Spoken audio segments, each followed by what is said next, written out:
So where this is Mr. Nicholas King Bowleg Brown, Mr. King Father of the Year. And this is day 60. That's right, 60 days in a row of my 30-day challenge. So now we done doubled it. 1 month turning 2 months. We're gonna keep it going. So started out, 30 days was the mission, was the objective. And we have executed well beyond. We're gonna keep on doing it. So that's like when we tell our children in regards to goals, once you reach a goal, you don't stop. You create new goals. You keep going, keep moving forward, keep going, keep going. And that's what we're doing by leading by example. And so we're getting ready to bring in the new year. It's a few days after Christmas. And work still must be continued. I would say in regards to New Year's resolutions, speaking of my own self, I've been operating off the same New Year's resolutions that I set for since 2013. So as I set all those goals and those resolutions, there was no need to necessarily keep making New Year's resolutions every year. And so I made out a list and I've been executing on the same ones. So now coming into 2026, so I've been operating on this for 13 years. So that's why, if you've been following my journey, you've been watching my growth and development, you know me, been knowing me for some time, how you've been seeing my progression, constantly moving forward. Because I already have my goals set, and moving through and executing through trials and tribulations. It's like I have a, not necessarily a goal post, but that's the direction that I'm heading in. I know where I'm going because I've set the direction for my life and for my journey. And so doing so, I've also set goals for my family, for my children. That's why you see us moving the way we do. This is nothing that's new. It may be new to you, but we've been doing all the work behind the scenes, year after year, day after day, from city to city, state to state. From I would say from Texas, or from Mississippi to Texas, Mississippi to Georgia, and to the world. So even more so far, moving forth online. So I wanted to share something today in regards to self-development. I would say one of my main focus and main topics, in addition to getting closer to God and learn more about God, is self-development. What's up, Queen? Thank you for tuning in. And I would say one of my first books that I can remember purchasing had to be about, it may have been 2013, 2012, or somewhere before then. I bought this book here by John C. Maxwell, who's a leading authority on leadership. And he has so many books. And I realized by going to the bookstore and seeing how expensive these books are, all the books are. So I know I wanted to get as much as I could for my money, especially knowing that he got over 60 or 70 books that he's written. He has more than that now. So I found one that had a 3-in-1. And this 3-in-1 is it's called The Winning Attitude. So there's one book he's written called The Winning Attitude, which is in here. He has another one called Developing the Leaders Around You, which is the second book inside this. And he also has Becoming a Person of Influence. So I need to get as much for my money as possible because, like I said, it's expensive when you start building your own library and focusing on growth and development. Like when you go into the bookstores and online, there are thousands and thousands of millions of books. So sometimes you don't know where to start, which one to get, and all that. So I found out that John Maxwell was a respected person and leading authority on leadership. So I did some research. So this is one of the first ones I got. Now, granted, I got several more, but this is a real good book. So, The Winning Attitude. Having a positive attitude will pretty much shape how you look at the world and how you deal with circumstances and situations.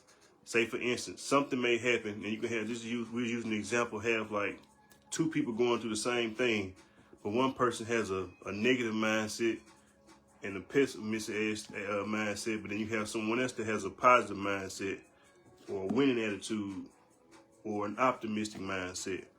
Now the difference is the person with the negative mindset and the pessimistic mindset, they're going to tend to see the problems and see how worse and how bad things can get. And that's what they're going to pretty much keep getting. And their mind's going to keep training and keep going towards that. But if you have somebody who's developed a winning mindset, develop a positive, optimistic mindset, and that's what they're going to start training their mind and reality to see as well. And I would say how some things happen. People, let's say for instance, let me see what's a good example. We'll just use the loss of loved ones. Let's say let's use that, something that we all go through that's real hard and real challenging to deal with, and real painful. Whether you lose a parent, your mother, your father, a brother, cousin, anything, friend, anything. It's a real traumatic, hurtful experience. And sometimes, most of us, we get in a funk when it comes to it, because a lot of times we think about what we're losing opposed to what we're gaining from that. You got to also think about when we're also going through those things, we're most so in pain and really in the funk because we're thinking about ourselves. We're thinking about how it makes us feel and what we're missing, what we're losing. We're not necessarily thinking about the next person, what they may be feeling or what they may be losing and things like that. And I found that going through all kind of trials and tribulations through, I would say in the last few years, from my mother transitioning this year, my father transitioning within the last 4 or 5 years, my uncles, cousins, friends, some of my mentees, like grandparents, great-grandparents, you name it. It's been a long journey heading this way, and we all been going through a lot of trials and tribulations, pain. Some of us we draw strength from these circumstances. Some of us become defeated by them. And so all that really starts in the mind. We can build our mindset up and find the value and the positive inside the suffering and things like that. Because you can't say that we believe in God and we pray to God and we love God and we got a personal relationship with God, but as soon as something happens, we just fall apart. Not knowing that those things are not only happening to us, but they're happening for us. They're happening for our growth and development. They're happening for us to be stronger on our journey, to lead by example, to help us raise stronger children.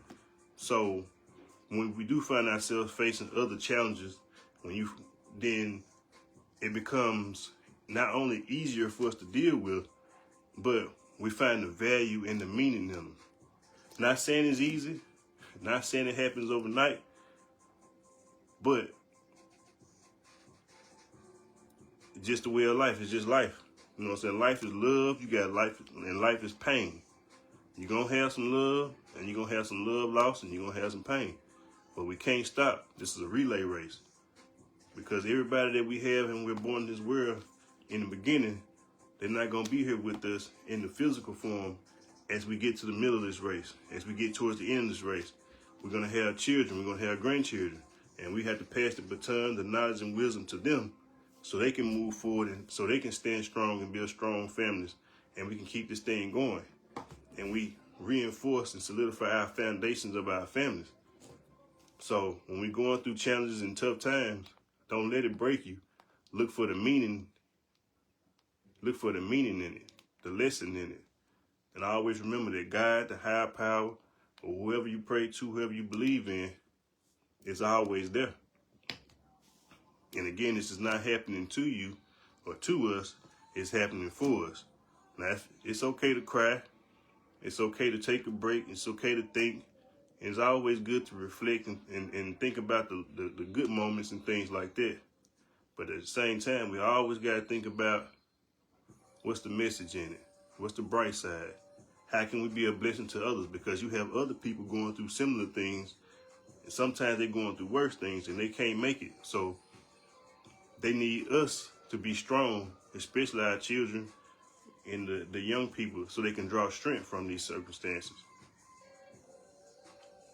So, and I always say, if the men, those of us who are considered men, are broke down and weak, and we can't move forward, who gonna be strong for the women and children? So therefore, when you see somebody like myself, for instance, going through some of the things that you know about, and you see me smiling and uplifting others, it's not that I'm not going through pain or not going through suffering and things like that. It's not that I'm detached or anything. I'm very in tune with what's going on. But I'm on a mission, and I understand what my role is as a man. So you won't see me in public breaking down and just faltering and under pressure and things like that. That wasn't how I was raised. I was raised to stand up and be strong and look out for my sisters and my younger cousins and things like that. Way as a child, way back since I was a child. So it was only a matter of time before I became the man that lead by example, to show my sons the way, to show my wife and my queen what a man looks like and how we deal with things. So they can look to me as a sign of strength. Not necessarily like that's what I want it to be. That's just what it is, and that's what it has to be. And if I didn't do that, I would feel like I would be less than a man, and I would also feel that I wouldn't be representing my mother, my father, and my rest of my family that has put all this strength, wisdom, knowledge, and wisdom, and understanding in me to move forward and to grow and develop. So it's like once you train a child to be a certain way, and you make sure they're consistent in it, it's inevitable that they grow into adults, men and women, to where they can handle certain things. So they don't fall under pressure. Actually, they stand up under pressure, and they become something more. It's like we become closer to God. Like I said, you can't say you believe in God and think you won't be tested. Your faith is gonna be tested, and God gonna make you prove that you believe in God through the good times and the quote unquote the bad times are not so good times.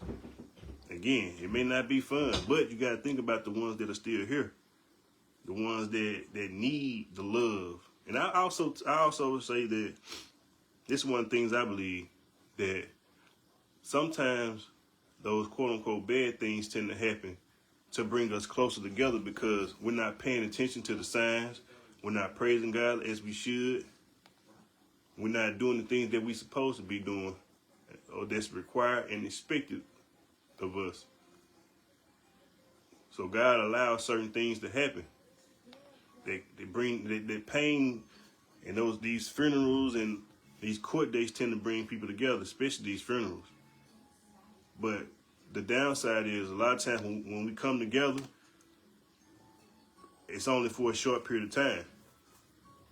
We're supposed to be strengthening our relationships with our family, showing love to the ones that are here, being grateful that we're still here, and we're grateful that we're healthy, we're able to go to work, we got all our limbs. Like, we got so much to be thankful for, and we overlook it because we're being selfish.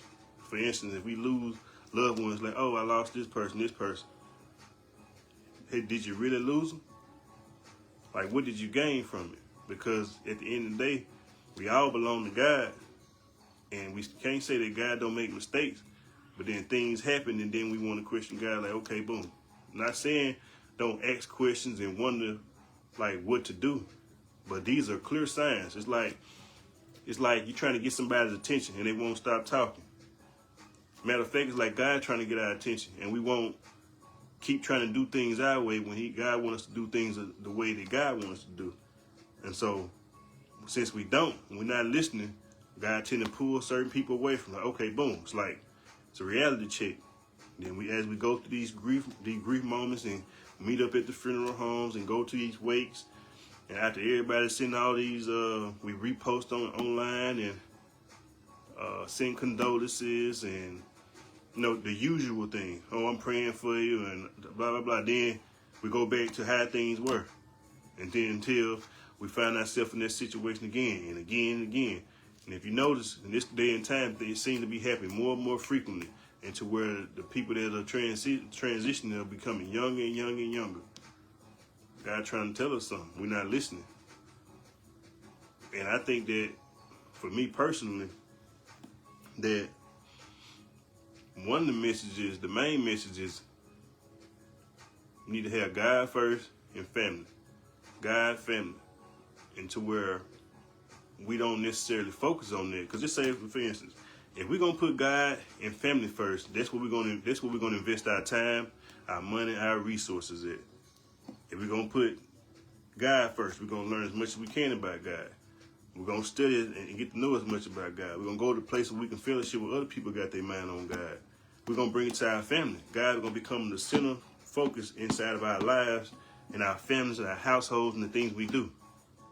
I would say for me and my family, for the most part, anytime we leave the house, getting ready to leave the house and going on a mission or something like that, we're going to pray together. We've been praying together for over 13 years. And we got about 3 or 4 long prayers that we pray in unison. And we've been doing it. We train our children with it. Sometimes we add more to it. But and what happens is when you pray and you believe in what you're praying, you start expecting what you're praying for. Because if God is the Almighty and in control of everything, then everything goes and through God and come from God, and it shows up through nature and through people. You might see random witness or bear witness to random acts of kindness. Anything that happens, you see anything positive that happens is God. And I also say and think that when it's not so positive, that's God as well. Because if God is the Almighty, then nothing happens without God's permitting it. Now,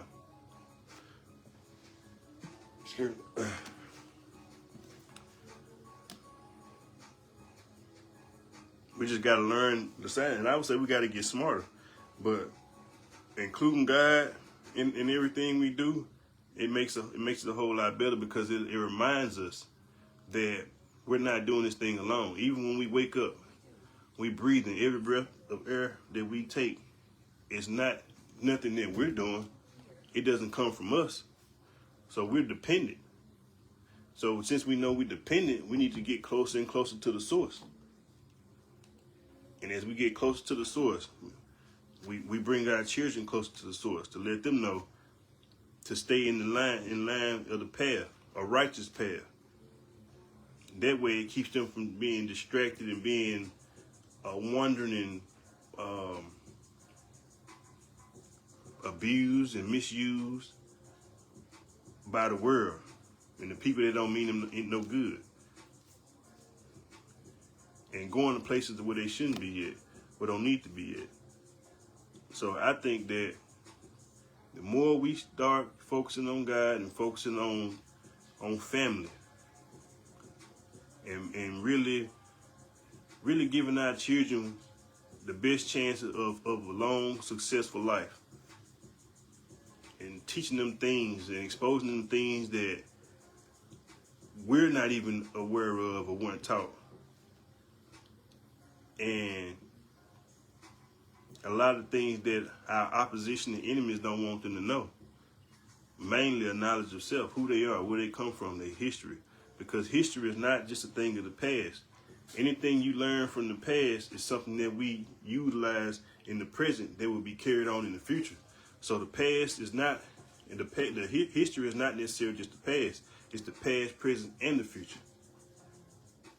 Say, for instance, let's say something in the past or something in history or whatever.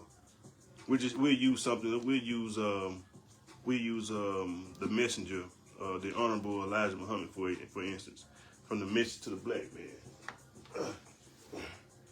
Message to the Black Man. Let's say the main thing you learn, I pick up from this teaching is the knowledge of self. Once you get the knowledge of self, you get the knowledge of self, it brings you close to the knowledge of God. If you don't know who you are, you don't know who anybody else is. So knowing that, it's like being born as a child or being reborn. without knowing who you are, from a blank slate. Then you get this book here, and then now you develop the knowledge of yourself. Now you start learning what happened in the past and why it happened in the past and who did it in the past, which now that better prepares you in the present. And now it prepares you to make a better future for yourself and for your children. And it also teaches you to build your own and to do for yourself, which every living thing, every living creature, every nation is taught and knows they have to do something for themselves. If you look at the cats outside or the dogs, they're not waiting on no food stuff. They're not waiting on nobody else to assist them. They got to get out and get it for themselves. They got to get it how they live. And we got to do the same thing. And as we're doing that with these skills that we learn, we got to make sure we put the best things we can inside of our children. They grew up so fast. So also know that God answers our prayers through our children. So let's say we're praying for help, support, and somebody to be able to help you do this and to help save this, to change this. Your child is being born, so now you got somebody on your side. You got team members, somebody that you are, I would say, personally responsible for. And the more you help them and build them up and give them uncommon knowledge, wisdom, understanding, and give them the basis where they know how to read, write, and count, there's nothing they can't do, especially by the time they get to the age of 10, when they know how to read, write, count, and know right from wrong. There's nothing that these children can't do. And so when we start giving them this information, we give them a head start in life. So for instance, I'm 42 years old right now. I'm putting the information that I have inside my children, who happen to be at the age of now. We just had a couple birthdays. So now my youngest children are 12 years old, and I'm teaching them things I know, and we all learning at the same time. So some of the things I'm learning at 42 years old, they learning at 12 years old, which giving them a 30-year head start that I had. So imagine how much more better my children will be than I am. And that's the plan and that's the goal. And that's legacy, that's generational wealth. So if I'm learning things now as a 42-year-old man, and I'm growing and developing, just imagine where they will be at by the time they get to be 42 years old. And I'm placing them in these environments where people who are smarter than I am, who are richer and wealthier than I am currently,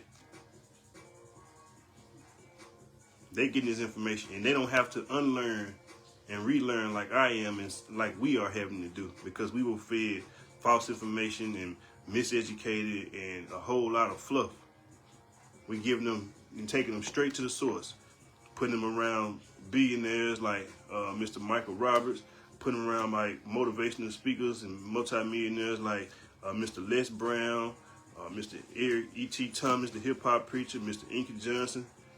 You know, teaching them about, they learning about marketing and online digital products from Mr. Nehemiah Davis. I learned how to turn credit to cash from Mr. Him 500. You know, like it's so many people learning about AI from Miss Alicia Little, Queen AI. Learning about podcasting by Mr. David Shands and the Morning Meetup. I can keep going on and on and on. And there's none of these things and none of these people that I knew about from kindergarten to middle school to high school to some college to in the work world to growing. I just started learning about a lot of these people, a lot of these things until I was about 30 years old. So like I said, I've been on this path for about 12, 13 years. And I've been growing my children on it. And my children and my family are a big part of how and why I've been doing so. Because I understand that if I'm not at my best and I'm not getting my life together, then my children's lives are going to be way harder. And as a man, that doesn't sit well with me. So I've had to change my life, get better, learn some things I ain't learned, educate myself, build a whole library, and just constantly seeking knowledge, wisdom, understanding. Whether I get it from the church, the Nation of Islam, get it from books like this, the Honorable Elijah Muhammad, Malcolm X, Minister Farrakhan, you name it. And we got so many books and read so many books to where it's only a matter of time that we make our own products and make our own things. It's just a next course of action. Like I say, Nation of Islam teach you to do for yourself. If you have any children or anybody that's kind of lost and still wandering in the world, don't know where they fit, don't have an identity, don't know what they need to be doing, send them to the Nation of Islam. Tell them to study the teachings of the Honorable Elijah Muhammad by way of the minister, Mr. Louis Farrakhan. I remember when I first went to the Nation of Islam, I was 250 pounds, and I only have read what they had me reading at school. Never really read a book on my own, unless it was about dog breeding or something like that, because that's what I was into back in the day. But once we started getting this information, you start learning, you start reading books by John Maxwell, by learning motivation things from Les Brown and Brian Tracy and things like that. Napoleon Hill, Think and Grow Rich, Outwitting the Devil, The Master Key of Success. You start implementing these things in your life year after year, then you start becoming the people that they speak about in these books and in these trainings. And so I would say that the earlier the better. The earlier the better. Now, we can solve our problems in our community by becoming better ourselves, by becoming better parents, becoming better uncles and aunts, by becoming better cousins and friends. I learned that the more we get better, as we get better, everything around us becomes better. So everything starts with us. It's not nobody. Everything starts with us. It's not. You don't have to worry about what somebody else is doing. The more you start studying and building yourself and growing yourself, because that's how you grow. We get older by our age, but we grow by the things that we put inside our mind. And these books are like mental weights.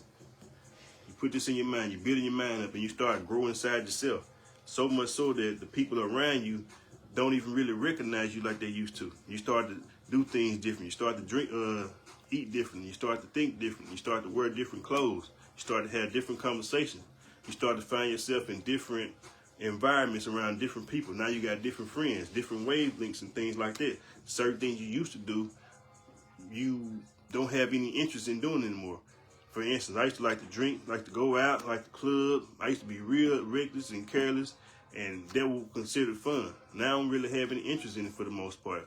I like to socialize with my family and friends for the most part. That's where I'm most so focused on family and building myself up, because time is a limited resource.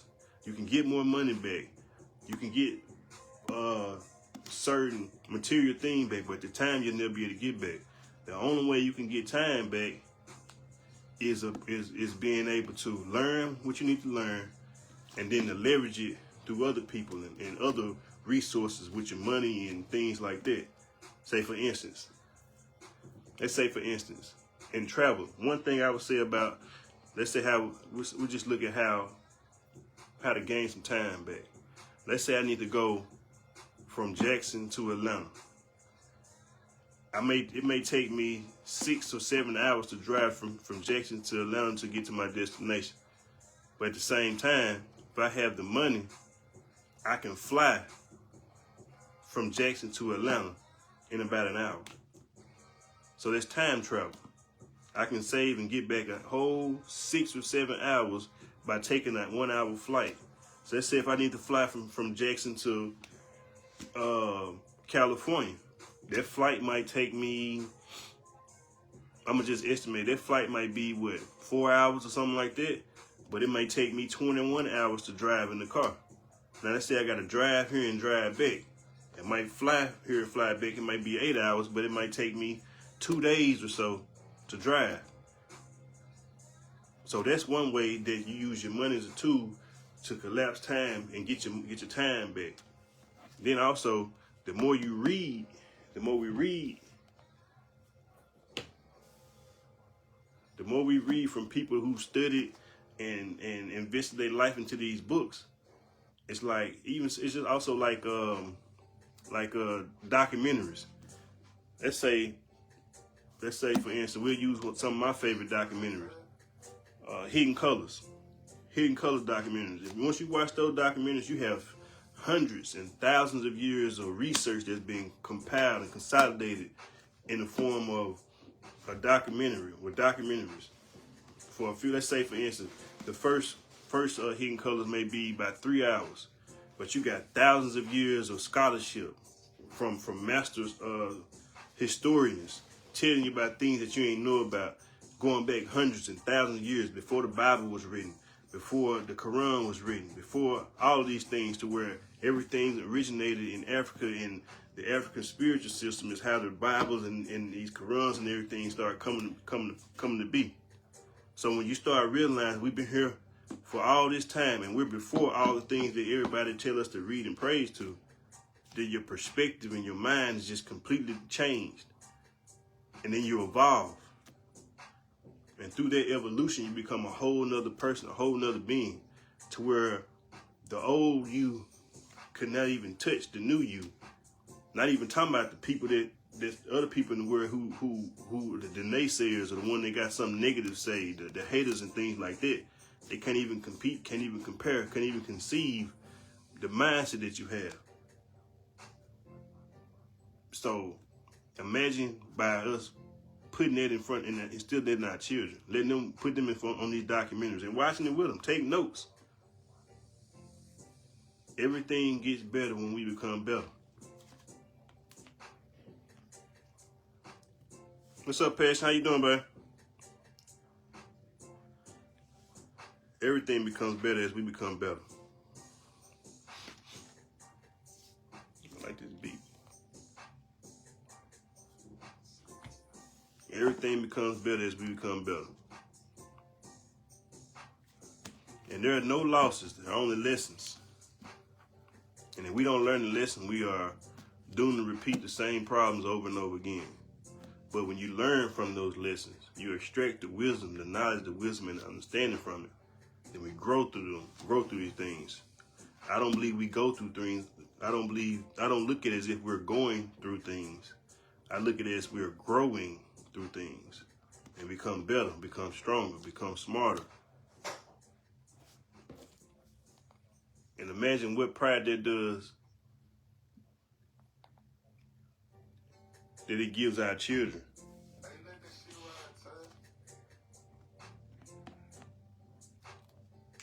I know what it does. I bear witness to it. You're listening to someone that at one point in life been dead before, been falsely accused of things I ain't do. I've been prepared to do things to people that some people don't even know that was about to happen to them, but due to the grace of God, those things and those decisions did not align with my purpose and my path, because it would have taken me off of the path. So I'm here speaking to you, in part making some great decisions, because I made some wrong decisions, but more importantly, I'm here talking to you due to the grace of God. What's up, brother? All of us are here due to the grace of God. It's been a lot of close calls for myself, and I'm sure it's been a lot of close calls for you. But in those close calls, in those situations where we couldn't move, or we needed help, or we couldn't do anything, and it was stressful, and it was hard, and it was painful. It's like diamonds are made under pressure. So we have to go through these things to become who we need to be. Not only for ourselves, what's up, brother? But for those that count on us, those that depend on us. And that's how we solve the problems in our community. You got a child, whether they're yours, whether they're your neighbors, teach them. Lead by example. Show them the way. These children are very, very intelligent. But what we see from the crime and things like that, they don't have any guidance, or not the proper guidance. They don't have any love, or not the proper love. And they don't have the identity, the proper identity. Once we show them love, give them proper guidance, and show them the knowledge, introduce them to the knowledge of self, the knowledge of God, self-development. There's nothing they can't do. There's nothing they won't do. You'll start seeing these young people, they're being young, but you're going to see men, you're going to see women, you're going to see grown-ups in the bodies, in the form of children. But we elevating them and getting them prepared for the world. Because once you start having more of a worldview, you start seeing how the Hispanic people raise their children, how they build their culture. You see how the Indian people raise their children, build their culture. See how the Asians, the Chinese, the Koreans, you see what they do. Then you start looking around and see the things that we do, and then you see where we rank in the world. Because as of now, we're at the bottom. And we've been at the bottom for quite some time. Initially, it may not have been our fault or in our doing, but that doesn't matter. It's our responsibility to raise ourselves up from the bottom and to become from the bottom to the top, from the tail to the head, like the Bible professes.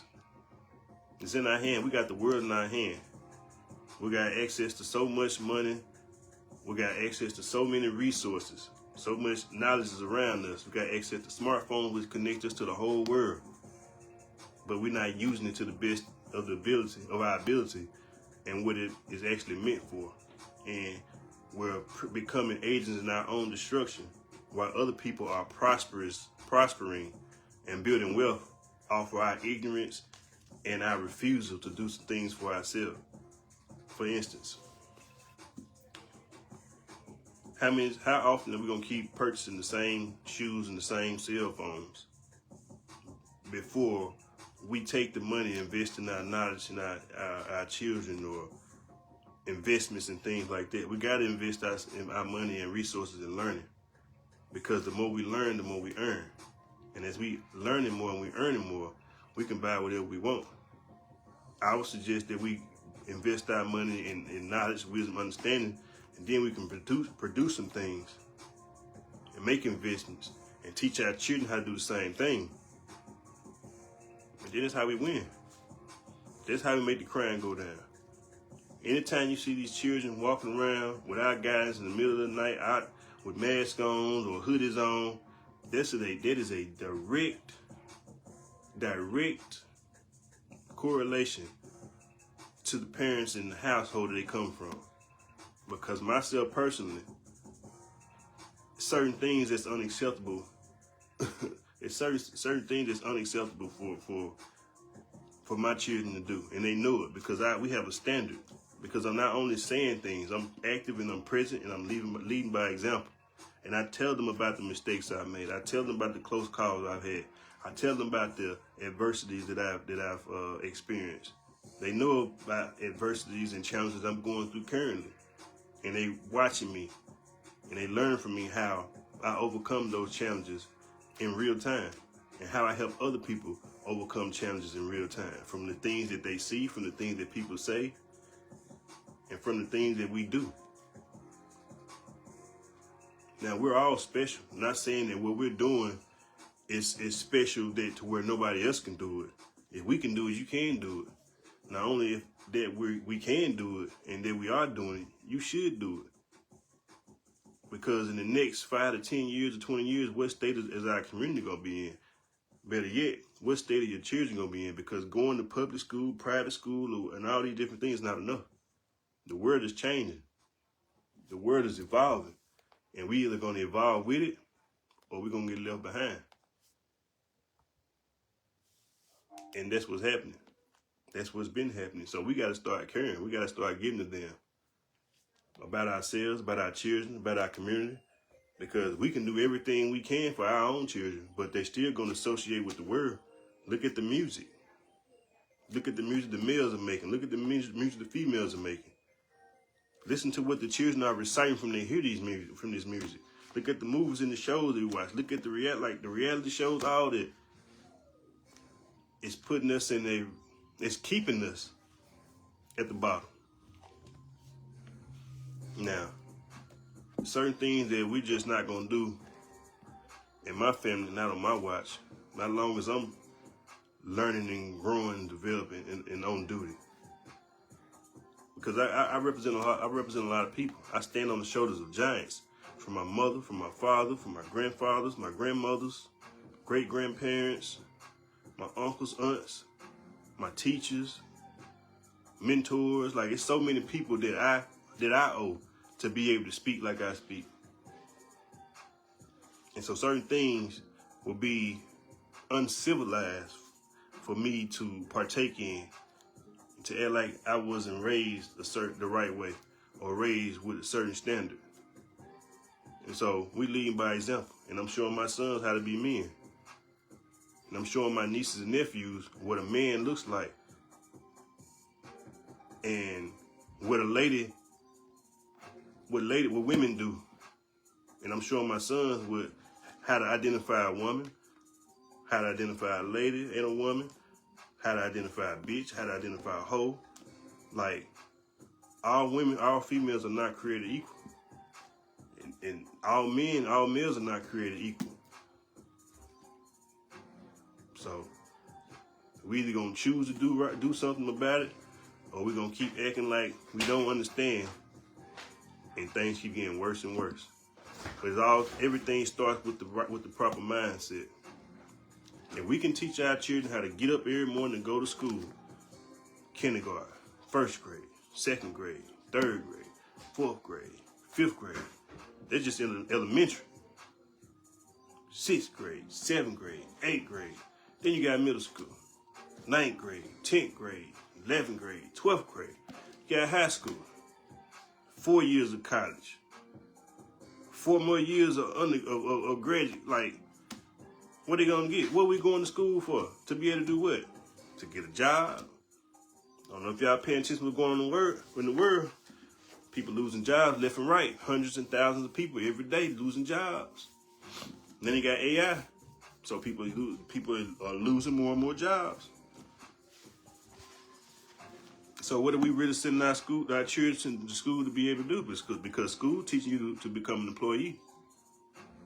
All the rich people that I'm studying and learning and getting next to it, they teaching us something completely different.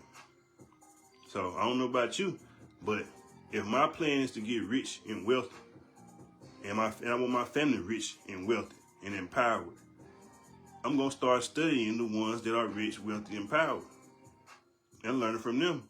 Do what they do and refrain from what they say don't do, which is what we tend to do in our community.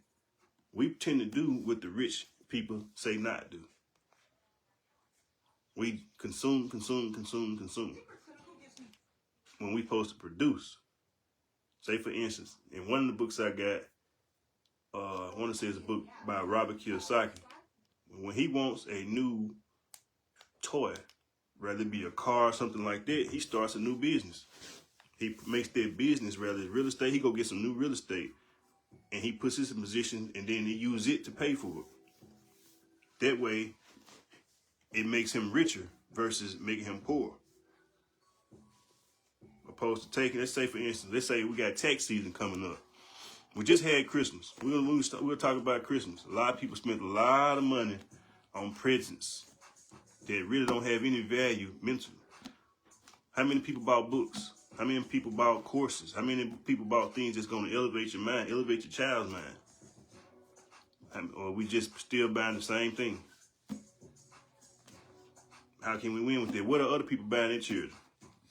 What are Asian people doing? What are the top 1% people from all nationalities? What are they doing? What are they showing their children? Now we got tax season coming up. Where I come from, tax season comes. It's like Black Christmas, Black holiday, and a lot of people that I know.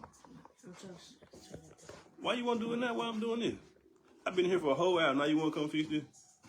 If you want to listen, just say that, but don't come mess with my setup, bro. Thank you, sir. Exercise. Strengthen your body as I'm strengthening your mind. But yeah, tax season coming up. Some people buy the same thing. They're going to buy clothes, living room sets, bedroom sets, new cars or another cars. I myself used to buy rims and flat screens. Used to do the same thing. But what about taking, let's say for instance, let's say you got between $5,000 and $10,000. What would be the best use of the money? One thing would be to get your credit prepared. You get your credit right, you start your business or in a trust, you start acquiring you some assets. People got this game. You have to pay somebody sometimes. Can't be so tight with the money. Money is a tool to move people and to move things, to open doors. Use that money to build. It's like a hammer. You trying to build a house, you need a hammer to hit the nail. You need to open the door with open the lock, you might need a key. Money has to be, it's used as a tool, used as a key. But we keep going out buying alcohol. I'm not saying don't have a good time, but if this where all our money goes consistently, year after year after year after year, how we helping ourselves? How we helping our children? It's only so long we can work a job. It's only so long that we're gonna be young before we get older. So we gotta be smarter. We got smartphones, we gotta make smart decisions with them. You gotta get smarter with your phone. Again, this is day 60. This is day 60 of my 30-day challenge. The goal was to go 30 days, I'm gone 60 days. And the goal for that, my mentor told me, two of them told me. One of them told me I need to put together a course. I need to put together some books, some courses, some training so I can teach other parents how to get all their children on the same page so they can be self-sufficient, entrepreneurial minded, and productive. My other mentor, I asked, I said, how would you go about doing that? He told me he would go live for 30 days in a row without any expectations because I have a proof of concept. We have a proof of concept because of what we are doing and what we have done with our own children and our own family. Just goes 30 days. Today I sit before you, we've gone 60 days. We're gonna keep moving forward. And so this video here is a part of the training. I don't have a script. All this is coming off the top of the dome. Freestyling, if you will. And I'm coming up with it as I go. But we gotta focus on these children. Our children are our representatives for the future. For instance, I have, come here, Ring, since you're standing over here. Come here, let me get on camera. Come here, get on here. This is my, stand up, bro. Oh, what is it? Just look your face in. All right, now go on there. I got it. Go on there. Don't do your thing there. This is my youngest baby. My youngest son, he is 12 years old. 12. I had a point I made, just made me forget my point. What was I saying, baby? And where was I going with this?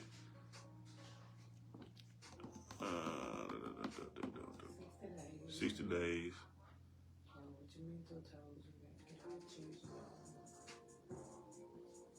What was I saying, Ring? I don't remember what I was about to say.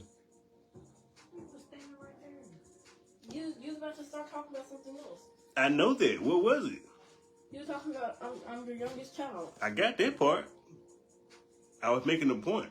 I know, but you didn't finish talking, so I didn't know. Were you listening to me? Okay, what was I talking about? Talking about how people spend their money on the wrong things. I'm beyond that. Talking about how people need to pay more attention to their children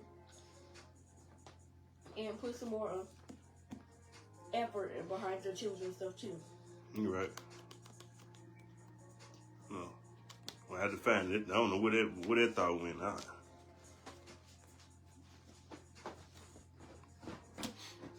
Again, this is gonna be part of the training.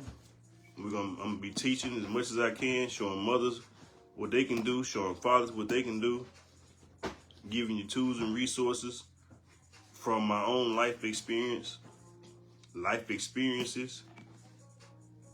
I'm actually, once I look at and think about it, it's a miracle that I'm able to sit here and talk to you in so many ways. I've done to throw my life away on many occasions. I'm sitting here due to the grace of God. I've heard Buddhist pass on my head. I've been in so many situations and circumstances that a lot of people don't know about. But like I said, this is my youngest baby, 12 years old. And so, oh yeah, I got it. Our children are our representatives for the future, in the future. So he's 12 years old. Like I told Asiatic Black on one of our interviews, you know how people always say, if I could go back to be if I was 12 years old again, if I was 14 years old again, I would be rich. I would do this, I would do that. If I could go back and be 12 years old again, I would be my son. I'll be my other son, and I'll be my other son. I'll be them because they're me. And not only that, the information that I have currently that I'm coming across, I'm making they can receive and take in and grow with. So he's 12 years old. I'm 42. This is my representative in the future. So I'm equipping him to be better than I am. So it's like this is a relay race. I'm passing the baton, which gives me 30 years, another 30-year leap or something like that for the future, because I'm 30 years older than he is. 12. Learning the same thing I'm learning at 42. That's a 30-year difference. It's amazing. It's a beautiful thing. Like I said, we pray to God for certain things. When we pray, we got to go out and go get it, and we got to expect it. And now we got these children. These children are us. That's why we can see ourselves in them. That's why we can see our grandparents in them. That's why we can see our mothers and our fathers in them, because they are them. I'm a 1983 model. This is a 2013 model. Oh, we still got 3 at the last of our. Because I'm 30 years older than you. If I was born in 83 and you were born in 2013. So that's what I was getting to. You being my representative. You my 2013 version of me. And so since I'm here, I'm going to give you everything you need to be better than me, so I can speed you up, put us on the same page, and I'm going to uplift you. I'm the part of the foundation that you stand on. You stand on my shoulders. So that way you can go further, and you can elevate higher, faster. See what I'm saying? That's what this thing's about. If I don't do that, then I'm not doing my job. And I'm not doing my job, that's uncivilized. And that's unacceptable. So therefore, that's why you see me on my job overtime. From all the mistakes I made, all the time I wasted, all the resources I wasted, what I can do is be active and present in my children's life and speed them up with this information. Like just for instance, this 3 books right here. I didn't write these books, he wrote them. If I go on here and we don't feel like reading it, we can put it on YouTube and we can listen to it. So now when he learns it, it's there now. He's planting these seeds. So he gonna learn he gonna have the winning attitude. He gonna learn to develop the leaders around him, and he gonna become a person of influence. All these things are what we live in examples of now. For instance, this book here is by Mr. Elijah Muhammad. And on the back of this book here, I'm looking for another one. It says he was the most powerful black man in America when this book was written. The most powerful black man in America now is Mr. Farrakhan. And we learn from Mr. Farrakhan.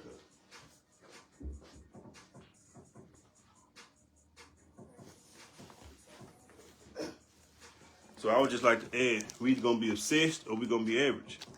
And we can't be average. This is a book by Mr. Grant Cardone. He's also the author of the 10X Rule. So don't be surprised when you see the Boss Brothers standing next to him, meeting Grant Cardone and doing some type of collaborations or so. Chapter 6, dominate to win. So we finna dominate. We're gonna continue to dominate. So I'd like to give a shout out to all the active parents, the awesome, amazing mothers, the awesome, amazing fathers that's out there leading by example, that's active and present and investing in their children's lives, not only with the money and resources, but with their time, their experiences and things like that.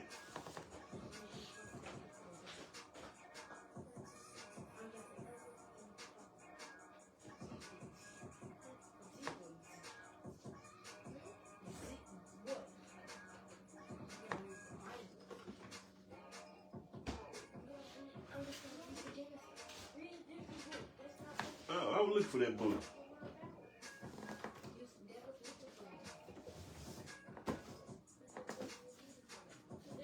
What? You said you was just looking for the Bible. I ain't looking for no Bible. Oh, I thought you meant that because I was just talking to you about it. I'm not talking. No, I'm looking at something else.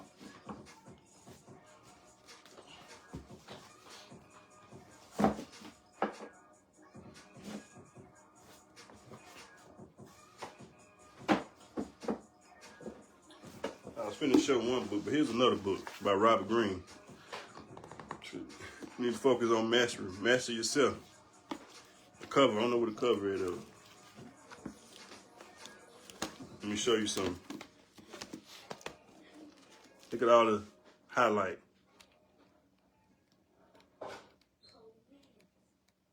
Got all the highlight. Got a note taking. Been doing this for 13 years.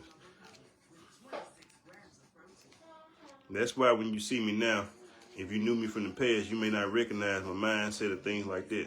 I've always been intelligent, but now I got these resources now, and I'm putting these inside of my mind, and I'm sharing with my children, my wife, and my family. And that's why you see us growing, developing, and moving how we move. So let's say, born in 1983. Let me go to page 83. What page 83 says?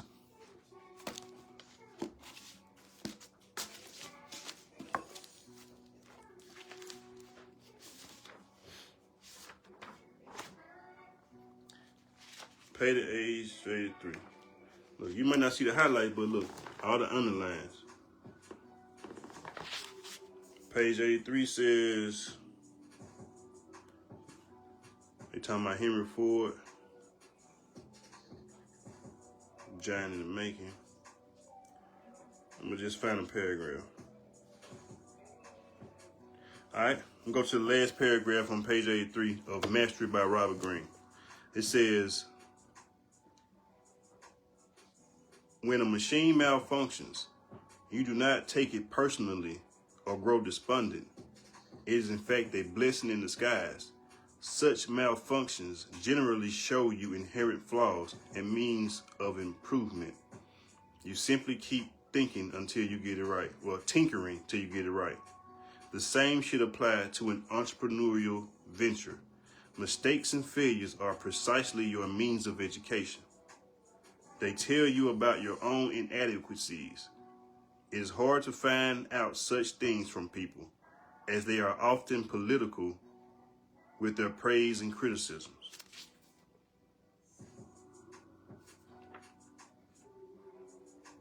I'm going to use another number. Let's say I'm 42 years old. Go to page 42.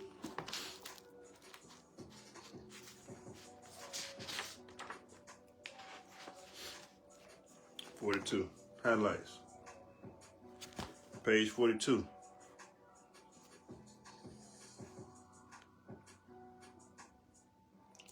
I'm going to read the last two paragraphs.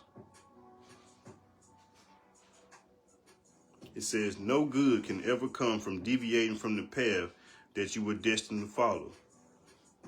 You will be assailed by varieties of hidden pain. Most often, you deviate because of the lure of money, of more immediate prospects of prosperity. Because this does not comply with something deep within you, your interests will lag and eventually the money will not come so easily. You will search for other easy sources of money, moving further and further away from your path, not seeing clearly ahead of you. You will end up in a dead-end career.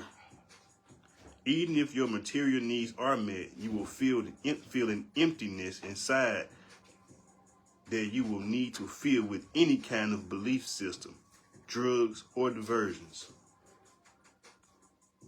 There is no compromise here, no way of escaping the dynamic. You will recognize how far you have deviated by the depth of your pain and frustration. You must listen to the message of this frustration, this pain, and let it guide you as clearly as Fuller's voice guided him. It is a matter of life and death. The way back requires a sacrifice. You cannot have everything in the present. The road to mastery requires patience. You will have to keep your focus on 5 or 10 years down the road, when you will reap the rewards of your efforts. The process of getting there, however, is full of challenges and pleasures. Make your return to the path a resolution you set for yourself, and then tell others about it. It becomes a matter of shame and embarrassment to deviate from this path. In the end, the money and success that truly last come not to those who focus on such things as goals, but rather to those who focus on mastery and fulfilling their life's tasks. So I'm gonna leave that. Let that be the last message for this day 60 going live. And I started with 2 paragraphs and ended up reading 5 or 6 paragraphs. And I showed you how I picked it. I went to page 83 and I went to page 42. Just a little strategy that I like to show my children sometimes to show them how certain things that they study is relevant and it resonates with them. Everybody's on their own path. And when you think about you connect it to you, then you'll find ways to make it make sense and relevant. Keep God first. Keep family first. Everything else falls under that umbrella, to trickle down to that. So, again, day 60, I am Nicholas King Bolek Brown, Father of the Year. Boss Brothers Universe. Check out YouTube. Check out Instagram. As of now, my YouTube page is Mr. King's Perspective. I'm still growing and evolving it. I'm still working on training. And stay tuned. And as we say, if we can do it, you can do it too. Mr. King signing off. Love, light, and respect.